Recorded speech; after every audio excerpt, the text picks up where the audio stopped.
Buya Ahmad Syafi'i Ma'arif pernah menyeru, mayoritas toleran yang selama ini waras, diam, hendaknya bersuara merebut wacana di media sosial di dunia maya.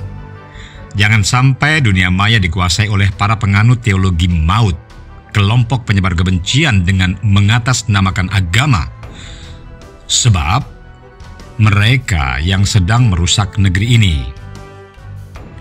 Insiden penolakan kedatangan pendakwah agama yang biasa menyebarkan kebencian antar kaum di tanah airnya sendiri, pemerintah oleh negeri jiran baru-baru ini membuktikan hal itu.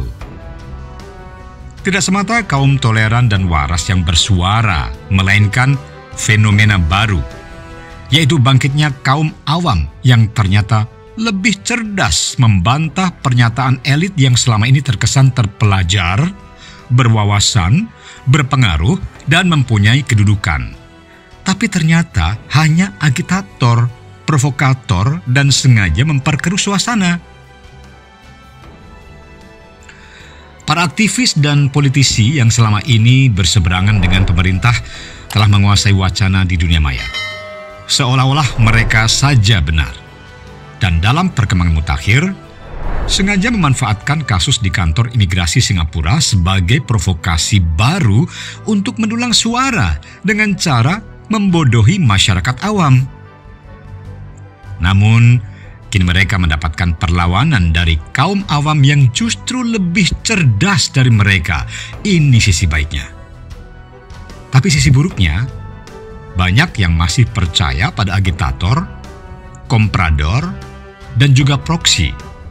Lihat saja bagaimana Fadly Zon yang notabene wakil ketua DPR RI dan Fahri Hamzah anggota DPR RI 3 periode memamerkan kebodohannya.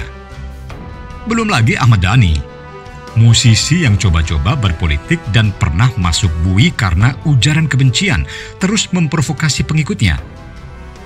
Begitu juga Egy Sujana, aktivis sektarian Salawi, serba menyalahkan Jokowi.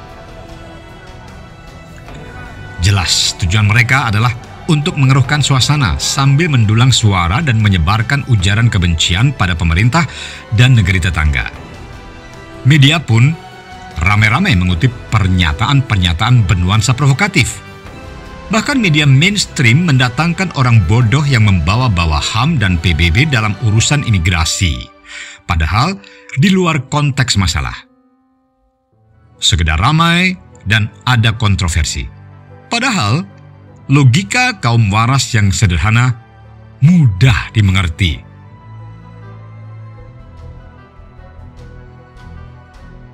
Yang penting sekarang adalah orang-orang yang normal, orang-orang yang suman seperti kita ini, jangan diam. Jangan diam. Kalau diam, yang akan mereka menghadapi segala macam kekerasan.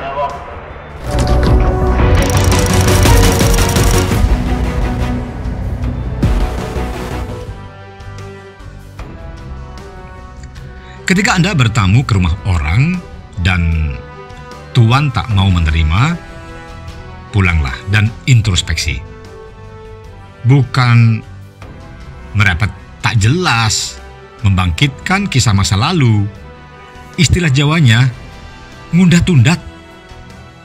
Dalam skala negara, setiap pemerintah yang berdaulat berwenang melindungi wilayahnya dari pengaruh asing yang negatif dan mempertimbangkan hal-hal yang bisa membahayakan negara dan merusak kerukunan warga di negerinya.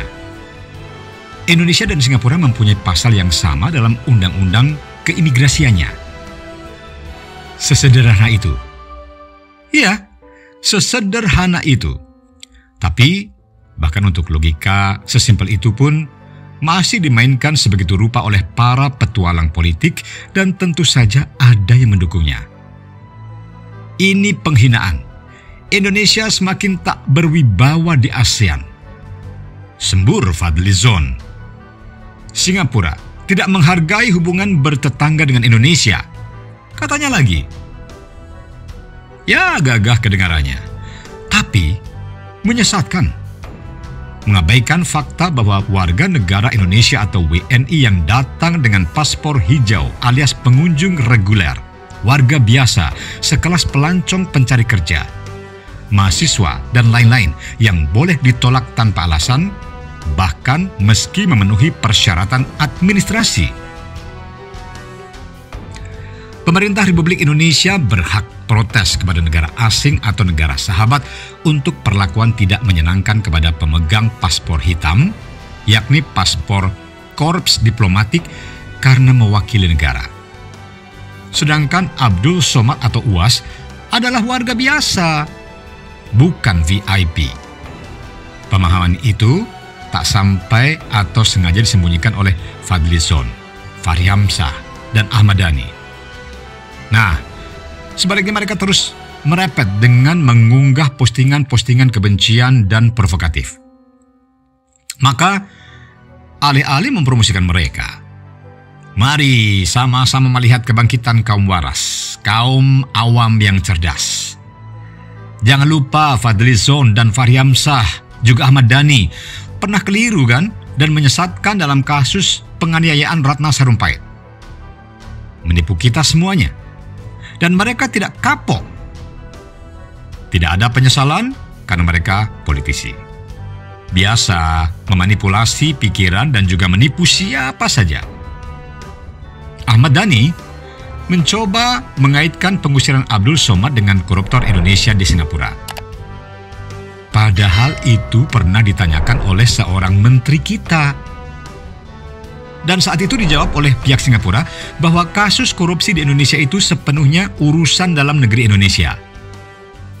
Indonesia dipersilahkan mengurus sendiri di Indonesia.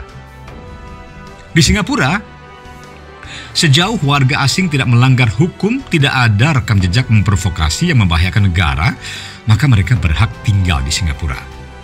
Singkatnya, jangan buruk muka cermin dibelah.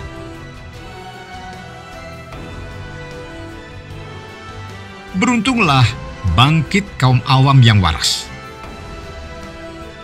Beruntung juga yang tahu duduk persoalan dan ikut bersuara.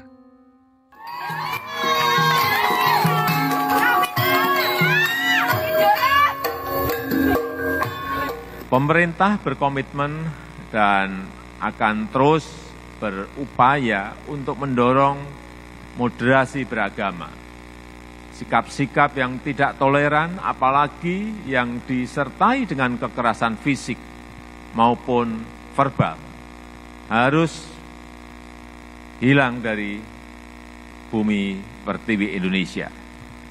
Sikap keras dalam beragama yang menimbulkan perpecahan dalam masyarakat tidak boleh ada di negeri kita yang kita cintai ini.